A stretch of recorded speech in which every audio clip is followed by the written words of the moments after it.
Hey everybody, back in Hawaii examining and exploring new ingredients, new foods, and especially, you know, my passion for local foods. I'm here with Bob Gunter, president of the Koloa Rum Company. We're going to get a tour of the plant today and learn how even what you drink can come within a 15-mile radius of where you live. Let's head inside, Bob. Let's go. So where are we here, Bob? What's going on? This is our bottling room. This is where all of the rum goes into the bottle, where it's, the caps are placed on and the labels are put on, and then they're cased and wrapped and ready to go out to the distributors. And how much do you do? This is not like Bacardi where you're trying to serve the entire world. No. We are what you call a single batch distiller. We make one batch at a time in our copper pot still. That gives us maximum control over the finished product in terms of quality. And rum, and this is what would interest my audience, because it's always about cooking, it's about taking the freshest ingredients. We came from the Maui Cattle Company, we've gone to farmers and the farmers markets and so on. Yeah. So that's really what I want to talk about, is how you take the local fresh ingredients and turn it into such a great product. Well, you know, we're unique in terms of rum distillers. We do not use molasses, which is really a industrial byproduct of making sugar. We prefer to use the heart of the sugar molecule, that which contains the most sucrose, and that is raw crystal sugar. So we purchased about a 2.5 to 3 year supply of raw sugar from the local sugar plantation here on Kauai last year, and we are using that to ferment and distill and blend with our rum products. But we are transitioning to using fresh pressed cane juice.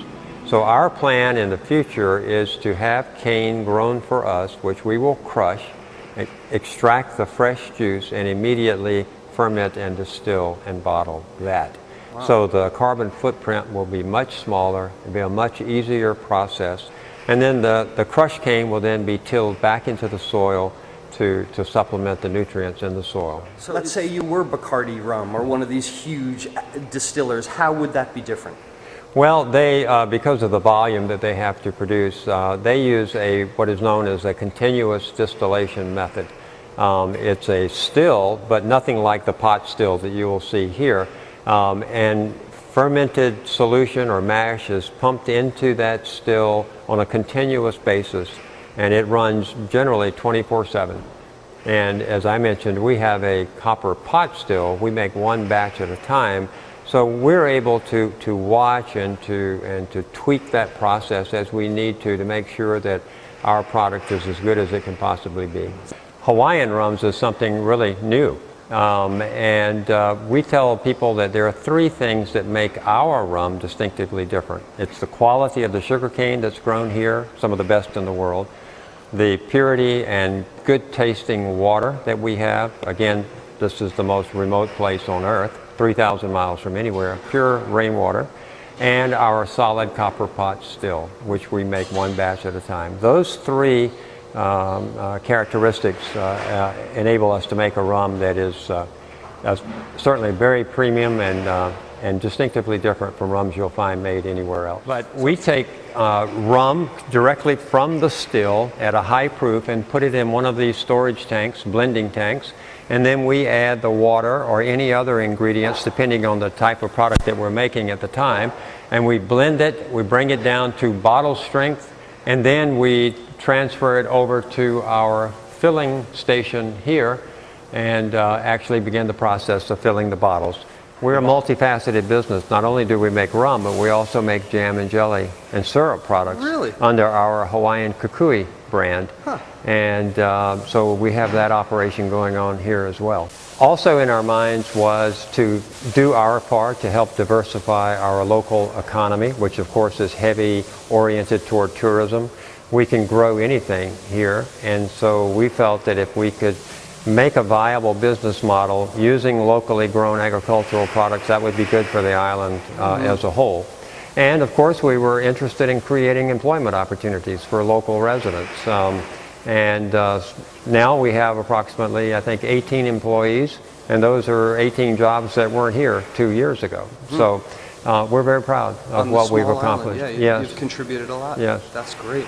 Bob, you said you use a specific type of pot, and I know it's not a sauce pot or a soup pot. It must be bigger than that. This is it here? This is it. This is what we call our crown jewel. It's a solid copper pot still. The capacity is 1,210 gallons, and it's actually a hybrid copper pot still. It has a column on top, which has 7 plates in it. And what that does, that column allows us to distill our product at a higher proof, so that it's more smooth and it has a cleaner, more refined taste to it. Most copper pot stills do not have a column attached to it. And so that gives us a leg up in terms of producing a higher quality distillate.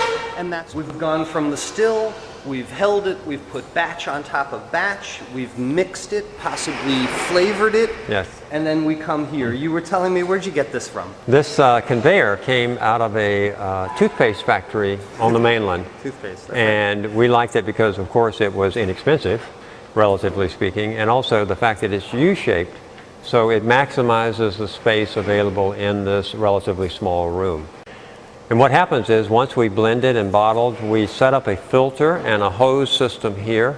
We draw from one of these tanks. It passes through the hose, through the filter, into the reservoir on our filling machine there. We bring up a portable, what we call a dump station. We have someone that dumps out, literally, the bottles from a case, empty bottles here, and then they're placed on this conveyor, which of course is moving. And it travels, the bottles travel down to the filling point there, and that's an 8-head inline filler, so it will fill 8 bottles at a time. And it is rated to fill 56 bottles a minute. Once the bottles are filled to the prescribed height and amount, they travel down the conveyor to the capping station, where caps are automatically put on and spun and tightened into place. Then they pass down through a heat tunnel where a shrink sleeve is placed over the cap, primarily for decorative purposes, and then down to the labeling station, which is usually mounted on this table down here. It's not here at the moment, but that's where the labeling takes place.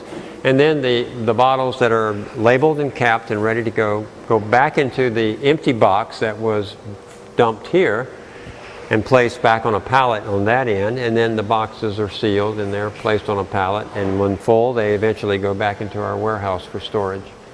So it's a pretty tight production and bottling process that works very well for us. And again, hands-on. All human contact. Absolutely. That's great. Yes.